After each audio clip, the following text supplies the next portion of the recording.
tous, c'est Isabelle, bienvenue sur ma chaîne et on se retrouve aujourd'hui pour le point livresque de mes lectures du mois de juin. Donc j'ai entamé, je vous en parlais dans la dernière vidéo, le challenge Paye ton slip comme tous les étés. D'habitude je prenais la taille L et cette année j'ai décidé de prendre une taille en dessous et de me diriger vers la taille M. Donc le but de ce challenge, c'est pour la taille M, lire au moins 12 livres pour la période estivale, donc juin, juillet, août. Je vous parle donc aujourd'hui de mes lectures du mois de juin. Et je suis dans la moyenne, j'ai lu 4 livres durant le mois de juin, 3 livres papier, plus un livre audio. On va commencer par le livre audio. Bon, comme ça, on va partir sur quelque chose de positif. Parce qu'après, les livres papier, ça a été un peu moins glorieux, voire pour certains une cata. Le livre audio que j'ai lu durant ce mois de juin, c'est Un animal sauvage de Joël Dicker. On commence au roman par un braquage d'une bijouterie à Genève. On a le temps un petit peu de voir que tout ne va pas tourner d'une façon banale. Parallèlement à ça, on est avec Sophie Brown. Elle vit dans une sublime villa d'architecte avec son mari Arpad et elle s'apprête à fêter ses 40 ans. Elle a fait connaissance avec un autre couple, Greg et Karine, qui eux sont un peu moins vernis. Leur maison, on la surnomme la verrue. Donc ça veut bien dire ce que ça veut dire. Elle est un peu moins cossue, un peu moins jolie que celle de Sophie et d'Arpad. Et entre ce couple va se nouer une relation amicale, surtout entre les deux femmes. Et on va donc suivre ces deux couples et ce qui s'apprête en fait à changer dans leur vie. Et parallèlement à ça, on va donc suivre ce braquage. Qu'est-ce qui s'y passe vraiment et tout ça. J'ai vraiment adoré ce roman. Et pourtant, je ne suis pas une grande fan de Joël Dicker. J'avais lu La chambre 622 que j'avais détesté. J'avais lu Stéphanie Meller, La disparition de Stéphanie Meller, que je n'avais pas aimé non plus. J'avais beaucoup aimé ses premiers romans et c'est vrai que là, je commençais vraiment à m'en lasser.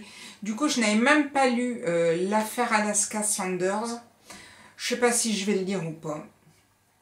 Et j'ai beaucoup aimé Un animal sauvage. Il y a des trucs qui se passent au fur et à mesure du livre qui fait que on s'attache au personnage, on a envie d'en savoir plus. Et il y a des petites choses qui se greffent et qui m'ont beaucoup plu. Je vous en parle pas plus que ça parce que j'ai pas envie de vous spoiler. Mais vraiment un très très bon roman. C'est pas un coup de cœur, mais j'ai vraiment apprécié ma lecture. Enfin tout du moins cette lecture sur Audible. C'est le seul livre que j'ai lu sur Audible pour le mois de juin. Et on va donc passer aux 3 livres que j'ai lus en papier. Le premier livre, c'est Courage Rion de Sophie de Villenoisy, paru chez J.C. Lattès. Je vous avais laissé, rappelez-vous, au mois de mai. Pour ceux qui suivent vraiment mes vidéos régulièrement, j'étais en pleine panne de lecture. Et je m'étais lancée dans celui-ci. J'avais déjà lu Joyeux Suicide et Bonne Année, quelque chose comme ça. Que bon, j'avais trouvé rafraîchissant. Et je m'étais dit, allez, je vais m'en reprendre un. J'ai pris celui-ci, Courage Rion. Au tout début, j'ai eu peur. On est dans ce roman avec le personnage de Jean. Il est un peu has-been. C'est un auteur de BD. Mais bon, il n'est pas vraiment sur la pente ascendante. Et Jean a un peu plus de 50 ans, il déprime un peu et du coup sa femme, pour son anniversaire, va décider de lui offrir un stage de rigologie. Sauf que Jean, il n'a pas forcément envie de rire et il a plutôt envie de rester chez lui tranquillou. Et pour quand même faire plaisir à sa femme qui essaye de le pousser dans ses retranchements pour qu'il essaye de s'en sortir de cette phase de déprime, il va accepter d'aller à ce stage. Je ne vous en dis pas plus parce qu'après il se passe plein de choses, mais il y a une rencontre qui va bouleverser Jean et finalement au tout début j'étais vraiment dubitative sur ce roman Et quand est apparue l'autre personne, je me suis dit, ah mais si, je me suis laissée porter. En plus, c'était une période où moi aussi, je devais aller, j'allais pas très bien, enfin moralement, et que, justement, le personnage est arrivé au bon moment. Je ne vous en dis pas plus si vous décidez de le lire, mais au final, j'ai pris plaisir à lire ce livre. C'est loin d'être un coup de cœur parce que bon, c'est un peu comme Joyeux suicide et bonne année, c'est rafraîchissant, comme je vous le disais tout à l'heure. Ça met un peu de baume au cœur, ça fait sourire à certains moments. À certains moments, on est quand même touché. Mais voilà, c'est pas le livre du siècle et je vais l'oublier très très vite. En même temps, ça m'a quand même fait passer un très bon moment, beaucoup plus que les 2 romans qui suivent. J'ai ensuite décidé de me lancer dans un thriller. Je me suis dit, allez, ça y est, j'ai relancé mes lectures. Je vais partir dans un thriller et j'ai décidé de sortir Fury d'Alex Michaelides. C'est paru chez Calman Levy. La couverture est superbe. J'avais adoré son premier roman, Dans son silence. Et donc je me suis dit, allez, je me lance quand même. Superbe couverture. Je suis lancée, j'y vais. Et là, mais c'est... je ne sais pas. Si certains l'ont lu, dites-moi ce que vous en avez pensé. Mais on se retrouve en fait dans une île grecque. Il y a un meurtre et il y a forcément une sorte de huis clos, même pas une sorte, il y a un huis clos où des personnages vont essayer de trouver qui est le responsable de la mort de cette personne. Ça fait doucement penser à Ils étaient 10 d'Agatha Christie.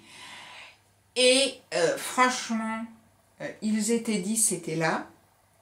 Celui-ci, mais c'est le fond, J'aime pas dire ça de livre, mais je me suis enlisée dans la lecture. Je n'en pouvais plus. J'ai un peu survolé certaines pages parce qu'au bout d'un moment, je ne supportais pas les personnages. Je n'aimais pas ce que je lisais, mais en même temps, je me disais, allez, vas-y jusqu'au bout, peut-être qu'il va se passer quelque chose.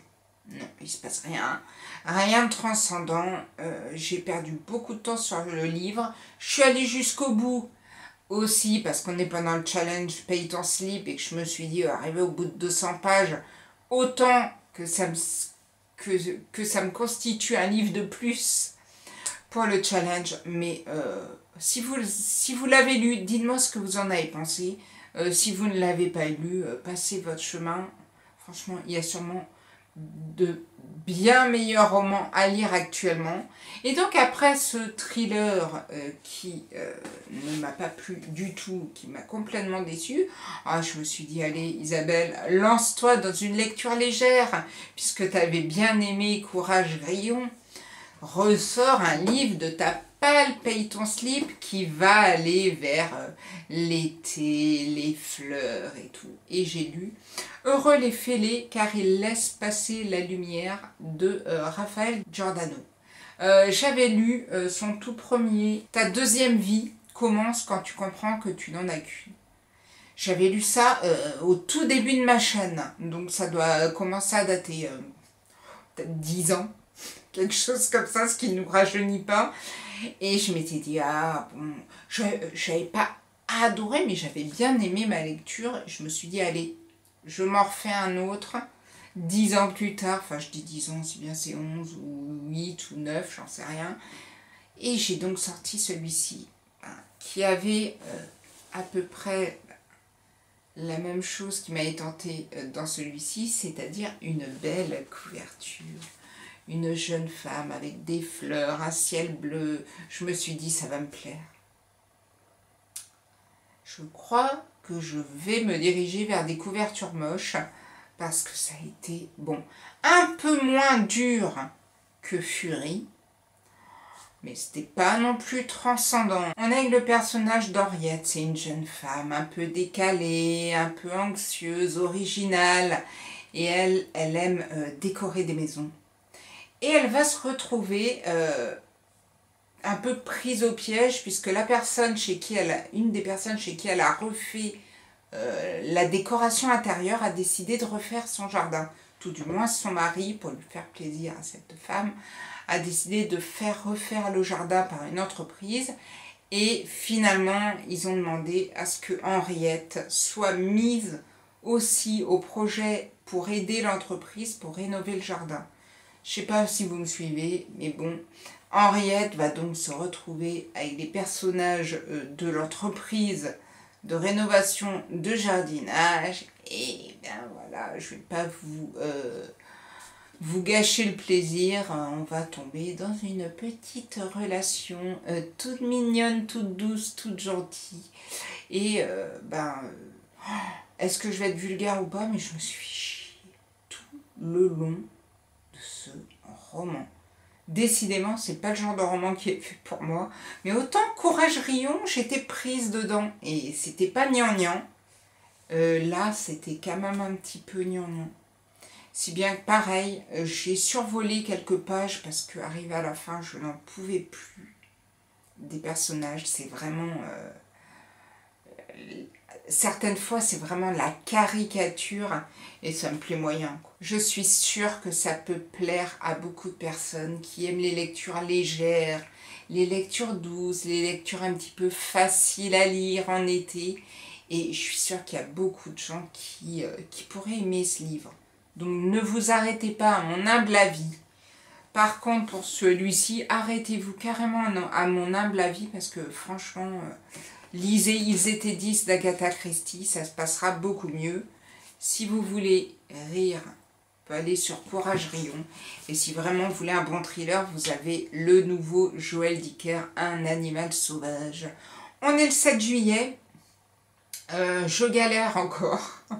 Encore et toujours, mais bon. Les débuts de mois, c'est toujours un petit moment dur à passer. J'ai commencé un livre audio qui me plaît énormément.